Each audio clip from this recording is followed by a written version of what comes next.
My husband, Caleb, thought I was blind. And for 3 years, I let him believe it. It started after the car accident.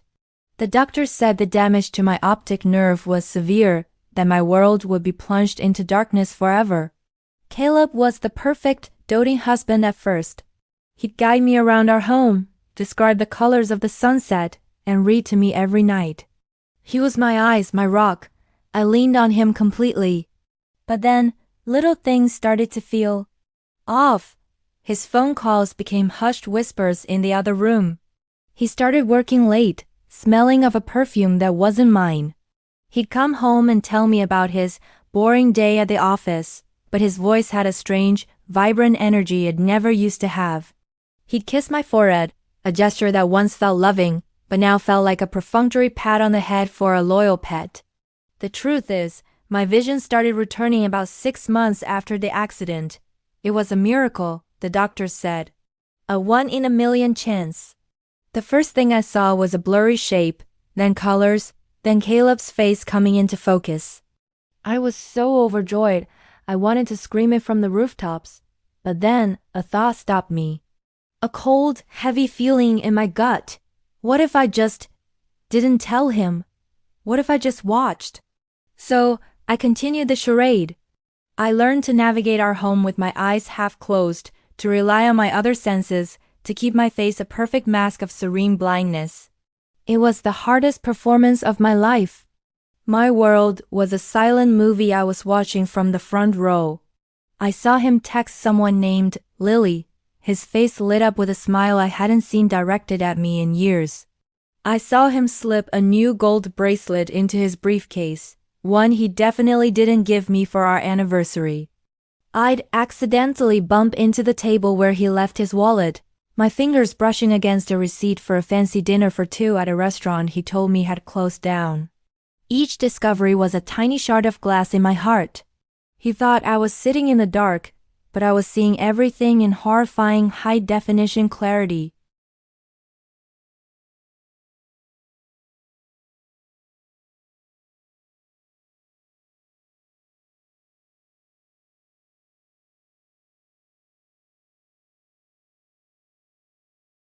He was describing my replacement, using me as a sounding board for his new romance.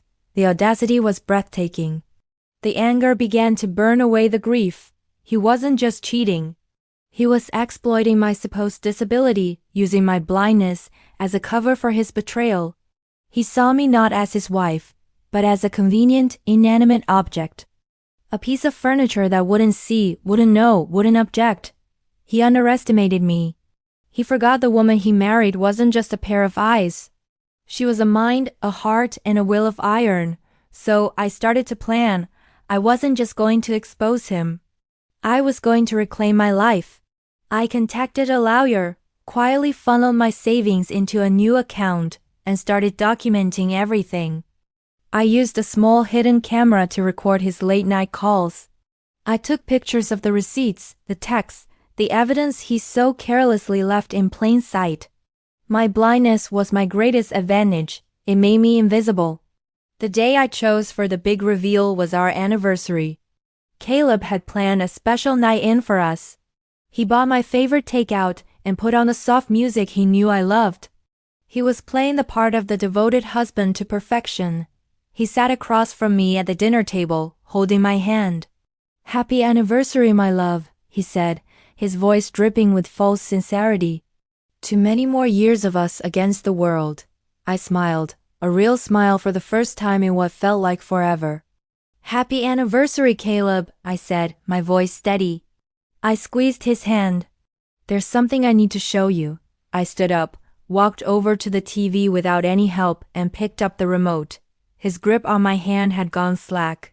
I could feel his confusion, his dawning horror. I turned on the screen, and the first video started to play.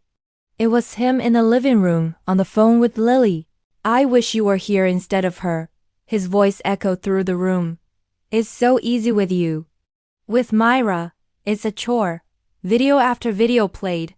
The pictures I'd taken of his texts, the receipts, a shot of him kissing her in his car that I snapped from the window. The color drained from his face. He looked from the screen to me, his mouth opening and closing like a fish. Myra. You can see? I turned to face him fully, my eyes wide open and clear. For a very long time, Caleb, I let the silence hang in the air, heavy and suffocating.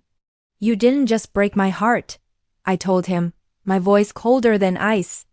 You saw my tragedy as your opportunity. You thought my world went dark, so you could play in the shadows.